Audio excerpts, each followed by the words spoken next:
This video is about our particle size distribution of sieve analysis test conforming ASTM C136.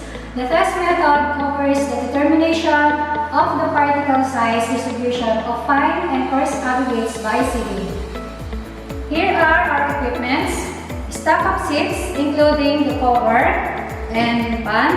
So ilalagay natin siya dun sa pinaka-bottom ng ating sieves. Our digital weighing scale, soil sample, and rubber mallet. Procedure number 1, prepare at least 500 grams of dried sample of soil. Our soil sample is 507 grams. If soil particles are numb or undisturbed, use mortar and mallet to specify until it reaches its natural shape. So since dun sa particles natin, na-reach naman niya yung kanyang natural shapes, hindi na natin gagamitin yung ating mortar and mallet. Next procedure, prepare a stack of sieves correctly. So make sure that the larger opening size will be placed on top of the smaller one and put pan in the bottom. Determine the initial weigh of each sieve and pan. Lalagay natin yung makukuha nating data dun sa ating table 1.1.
You can now tabulate the data, calculate the required percent finer of each sieve, and plot the points of each sieve size between particle size and percent finer.